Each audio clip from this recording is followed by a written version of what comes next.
बुधाई त मुझे सुने नबी करीम अलैहिस्सलातु वस्सलाम जे दरबार जो अदब मुझो बेनियाज रब कीअं बुधाए रहियो आहे। अगर आयत समझ में अची वेंदई त इंशाअल्लाह ताला तुझी दिल जी इया पाया पलटजी वेंदी। जंहिं इरादे सां ईंदो आहे उहो इरादो तब्दील करे हकीकी दीवानो बणजी वेंदे। अल्लाह जे पाक कुरान करीम जी तिलावत बुध या अय्युहल्लज़ीन आमनू ला तरफ़ऊ अस्वातकुम फ़ौक़ सौतिन नबी वला तजहरू लहू बिलक़ौल कजहर बादिकुम लिबअदा अन तहबत अमालुकुम व अंतुम ला तशऊरून।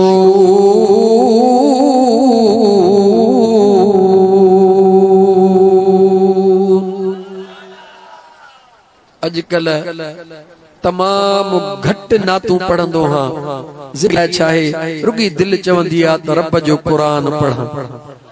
अल्लाह जो कुरान पढ़ा। मुसलमान रब जो कुरान बुधो, जिंदगी ते भरोसो ना है। मन इए याद कयो ता हा यार को तो सुन्नी असा जो एड़ो दीवानो हुयो जेको रुगी चवंदो तो कुरान पढ़ा त अल्लाह जी मखलूक बुध। अल्लाह जे ज़ात जा बानो अल्लाह फरमायो केडी मल हुकुम थियो हो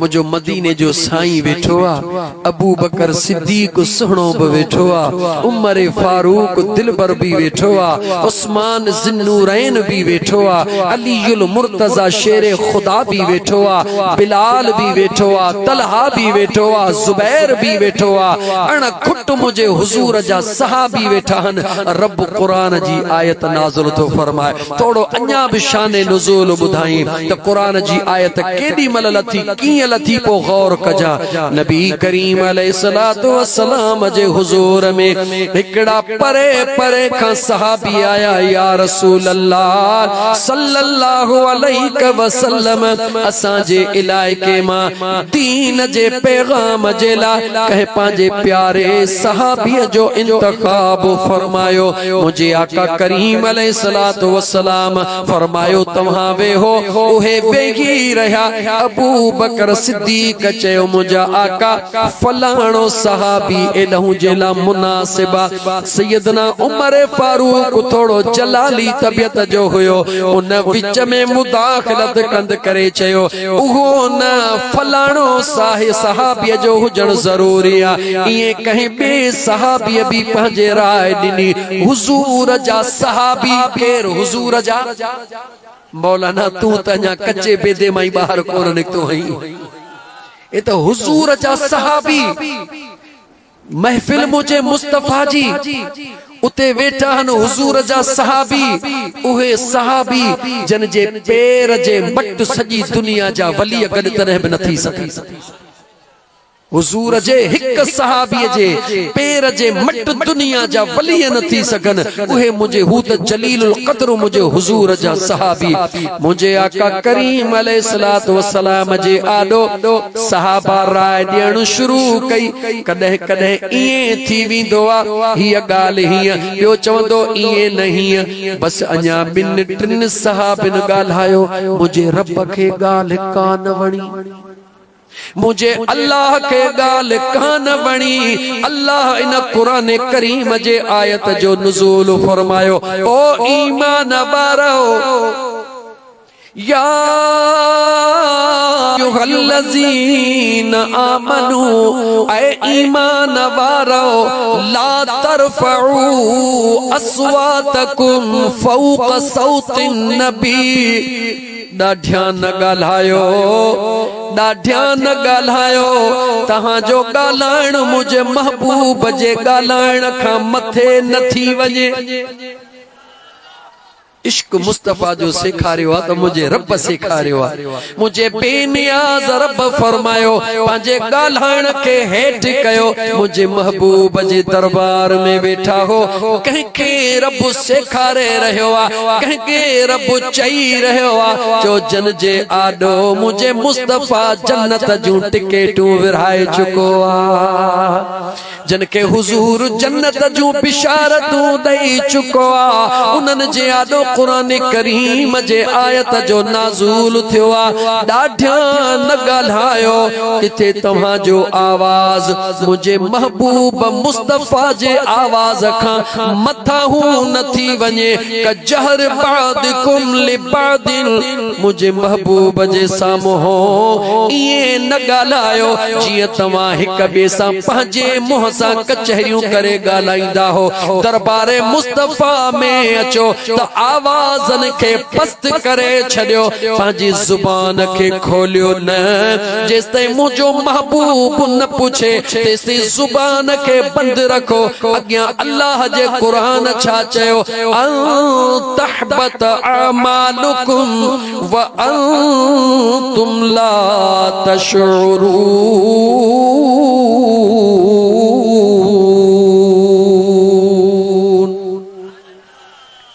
मुझे बेनियाज़ रब फरमायो इएं न ॻाल्हायो जीअं हिक ॿिए सां मुसदा हो। ये दरबार मुझे महबूब जी दरबार आ, किथे इएं न थिए। अन तहबत अमालुकुम तव्हांजे सभिनी नेकिन खे मां साड़े खाक न करे छॾियां। रब जो कुरान ॿुध मुसलमान, तव्हांजे नेकिन खे इएं साड़े खाक न करे छॾियां। अॻियां जुमिलो कुरान जो ॿुध व अंतुम ला तशउरून ऐं तव्हांखे ख़बर बि न पवे त असां जूं नेकियूं ख़त्म थी वयूं ऐं तव्हां जूं नेकियूं सड़ी सुकियूं हुजनि। हाणे इन आयत करीमा जे अंदर मुफस्सिरीन इकराम जेका वज़ाहत लिखी आ उहा इहा लिखी आ त हुजूर जा सहाबी त हुया ई अदब वारा, एतिरो अदब वारा हुया जो इन आयत जो जॾहिं नुज़ूल थियो हिकिड़ो ॿोड़ो सहाबी हुजूर जो वेठो हो जेको कननि खां घटि ॿुधंदो हुयो। जेको ॿुधंदो घटि आ उहो ॻाल्हाईंदो बि ॾाढिया हे। उन जीअं जो ॿुधो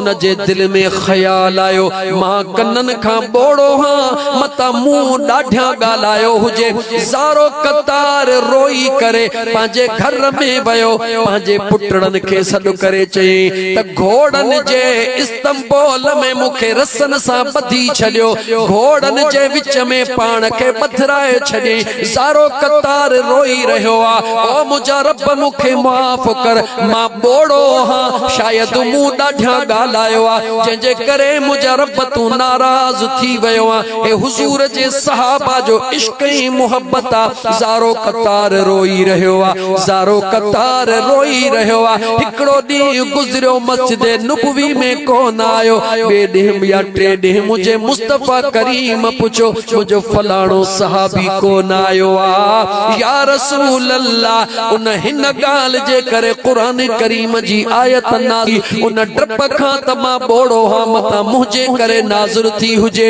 मूं मतां यो जुर्म कयो हुजे, पंहिंजे पाण खे घोड़नि में ॿधराए छॾियो अथई। हुज़ूर नबी करीम अलैहिस्सलातु वस्सलाम पंहिंजे सहाबा खे मोकिलियो, वञो वञी मुंहिंजे दीवाने खे वठी अचो। जीअं उहो आयो रोई अर्ज़ तो करे आका मूंखे माफ़ी मिले, मुंहिंजे मदीने जे मीर फरमायो तुंहिंजो कोई कसूर नाहे, मुंहिंजो अल्लाह तोखां एतिरो राज़ी आ जो मुंहिंजो अल्लाह तोखे इज़त जी ज़िंदगी बि ॾींदो पर दमे आख़िर मुंहिंजो रब तोखे शहादत वारो मौत नसीब फरमाईंदो। मुफस्सिरीन इकराम लिखन था त अल्लाह ताला जे इन राज मां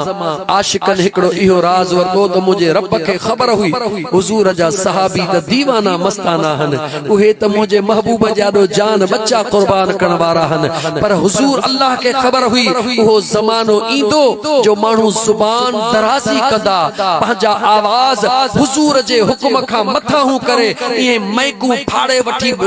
डेस्कुन ते चव लठियूं हणदा वठी मुक्कू हणदा पंहिंजा शोला बयानी करण जे लाइ मुझे मुस्तफा जे अदब जो ख्याल न रखंदा उन्हनि जे लाइ अल्लाह फरमायो त उन्हनि जो नेकियूं मां खत्म करे छॾींदुसि उहे ईअं सम्झंदा असां मौलवी हूं असां कारी हूं असां हाफ़िज़ हूं असांजा हेॾा मदरसा हन असां हेतिरो पिनियूं आ असां हेतिरो गॾु कयो आहे हेतिरियूं मस्जिदियूं हेतिरा मदरसा हो इन में ख़ुशि हूंदा छो त रब थो चवे नेकियूं ख़त्म करे छॾींदो मान पर अंतुम ला तशूरून उन्हनि जे दिमाग़ ते इन ॻाल्हि खे पहुचण ई कोन ॾींदुसि त हुननि जो शऊर थिए त असांजूं नेकियूं ख़त्म थी वयूं आहिनि छाजे करे जो अल्लाह फरमाए थो त मां अल्लाह बेअदब खे कॾहिं बि मुआफ़ करण जो इरादो नथो रखो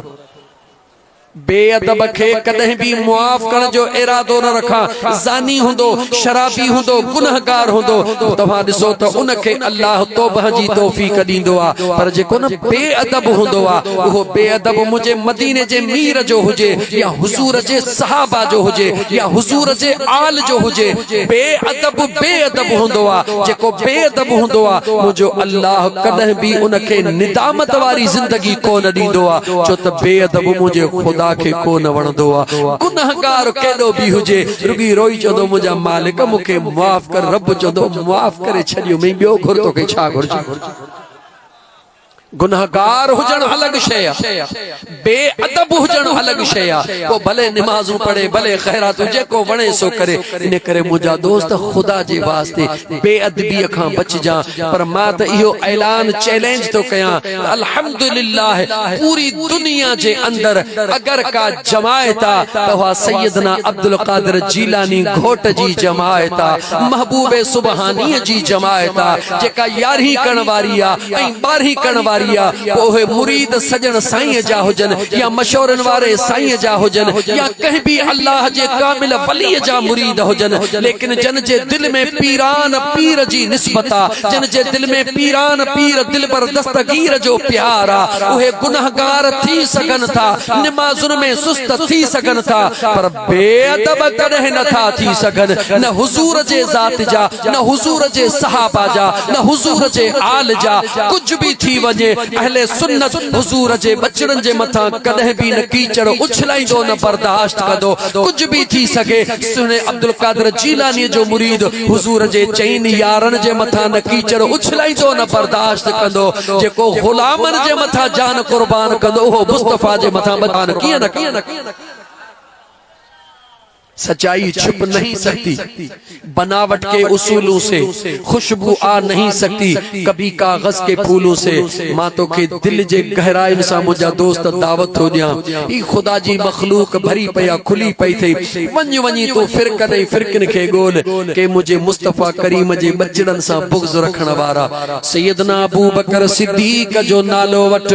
त गुलाब जे गुल जियां टिड़न शुरू कंदा सैयदना उमर फारूक जो नालो वट गुलाब जे गुल जियां टिड़न शुरू कंदा सैयदना उस्मान ज़िन्नूरैन जो नालो वट गुलाब जे गुल जियां टिड़न शुरू कंदा पर जदे मौला कायनात मौला अली मुश्किल कुशा शेर खुदा जो नालो वट उनन जा चेहरा मुरझी विंदा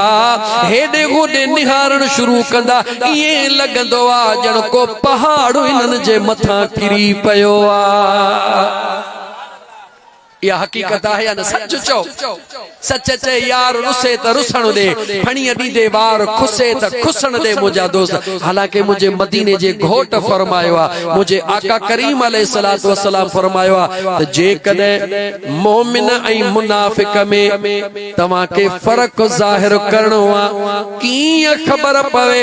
त मोमिन कहिड़ो आ हदीस जो हवालो ॾींदो हला जॾहिं मदीने जे ताजदार सल्लल्लाहु अलैहि व आलिहि वसल्लम जे मस्जिद नबवी में मुनाफिक हुंदा होया ज़ाहिरी तौर ते ही नमूनेबाज़ी कंदा होया पंहिंजे मुंह सां चवंदा होया ख़बर त इहा बि कान अथसि त असां हेॾी मुखालिफ़त था कयूं उन्हनि खे कहिड़ी ख़बर त रहमतल लिल आलमीन ढकियो वेठो आहे।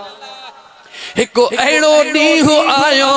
जो मुझे मदीने जे मीर सल्लल्लाहु अलैहि व आलिहि वसल्लम फरमायो ओ फलाना पुत्र फलाने जा मुनाफिक उथी भी फलाना पुत्र फलाने जा मुनाफिक उथी भी हुजूर उन्हनि जा नाला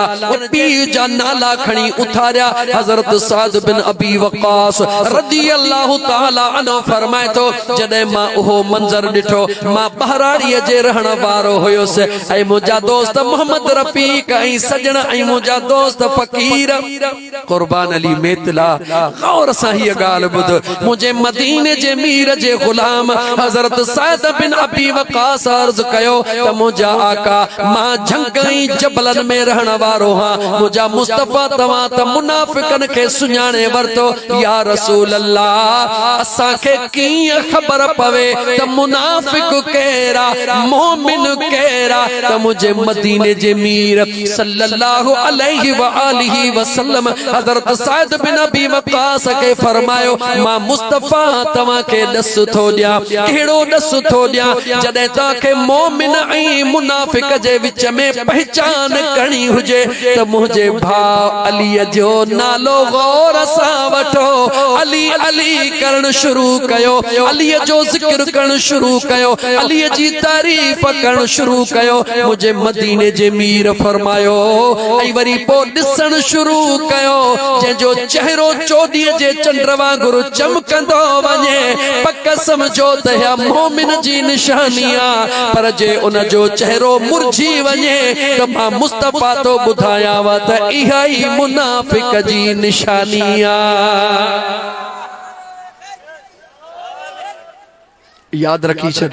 मोमिन ऐं मुनाफ़िक जी निशानी ॻोल्हणी अथई न त मुंहिंजे सुहिणे अली उल मुर्तज़ा शेर ख़ुदा जो ज़िक्र कर ऐं जॾहिं ज़िक्र करी तूं ख़ुदि सोच न त ज़िक्र तूं शेर ख़ुदा जो थो करी अॻिले खे तकलीफ़ छो थी पुछे सादन लफ़्ज़नि में चवां या हदीस पढ़ां या हवालो ॾियां जीअं चवी थी कयां मुझे मदीने जे फरमायो ला युहिब अलीयम मुनाफिकुन वला युबग़िदुहु मुमिन मुनाफिक कदहिं बि मुझे अलीअ सां प्यार कोन कंदो कदहिं बि कोन कंदो कुछ भी थी वजे मुनाफिक शेरे खुदा सा प्यार को न कंदो नाले बुधण सा बूत खराब थींदो या महफिल मां उथी विंदो या पेट में मरोड़ो पवंदुस या दोस्ती यारी छॾे विंदो वरी मोमिन कदे भी शेरे खुदा सा बुग़्ज़ को न रखंदो मुखे बुधाए त अहले सुन्नत में दिलबर दस्तगीर जा मुरीद अली अली कंदा हन या को न कंदा हने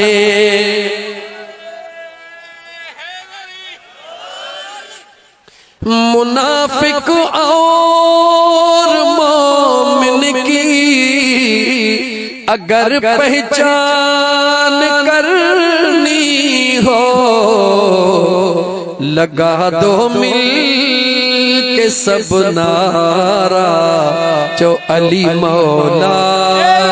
अली मौला अली मौला अली मौला पुकारूं मैं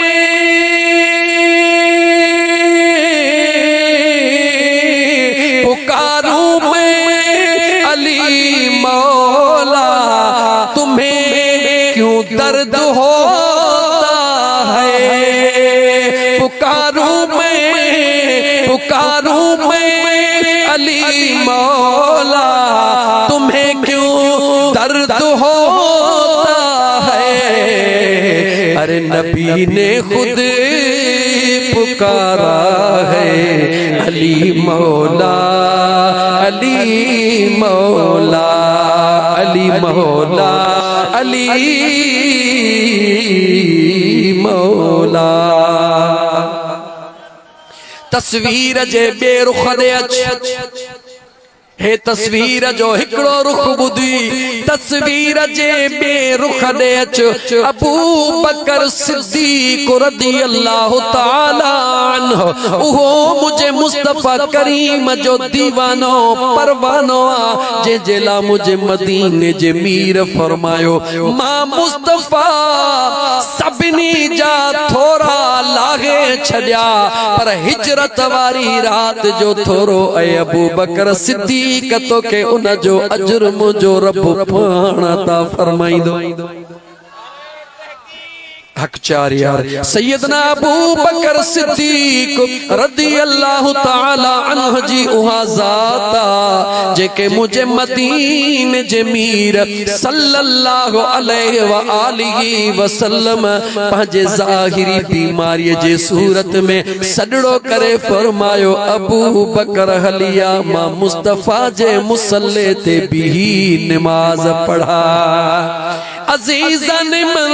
असा अहले सुन्नत सैयदना अब्दुल कादिर जीलानी जे गुलामन जो अकीदो इहो आ त बैतुल मुक़द्दस में मस्जिद अक़सा में मेराज जे रात अल्लाह तमाम अंबिया के पोया करे मदीने जे मीर के इमाम बनायो वा वरी मस्जिद नबवी में मुझे मुस्तफा तमाम सहाबा के पोया करे अबू बकर सिद्दीक के इमाम बनायो ऐ मुझा दोस्त अजीज याद रख सैयदना सिद्दीक अकबर रदियल्लाहु ताला अन्हु जी उम्र 63 वरह सैयदना अबू बकर सिद्दीक रोई दुआ घुरंदो ओ मुझा करीम रब मुखे वधीक उम्र न दिजानी त मुझे यार जे निस्बत वारी दिजा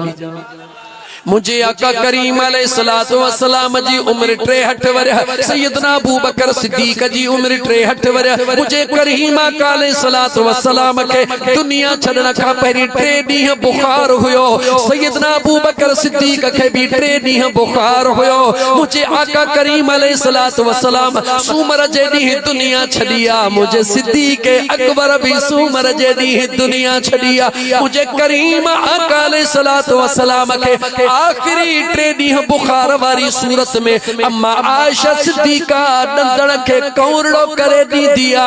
उहाई अम्मा आयशा सिद्दीका सुने सिद्दीक अकबर के भी दंदड़ कौरड़ो करे दी दिया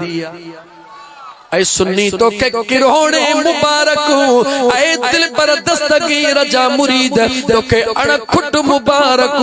जो अल्लाह जे ज़ात तुझे सीने में इश्क मुस्तफा भी दिनोआ मोहब्बत आले रसूल भी दिनिया त अकीदत असहाबे रसूल भी दिनिया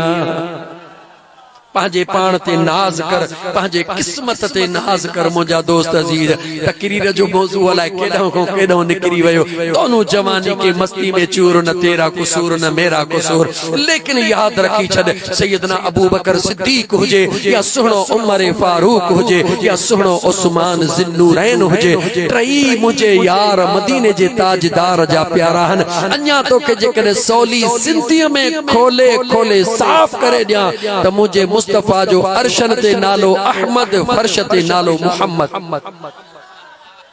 अरशन ते नालो गाला अरशन ते नालो अहमद फर्श ते नालो मुहम्मद गौर कर अहमद में भी हरफ 4 त मुहम्मद में भी हरफ 4 अरशन ते अहमद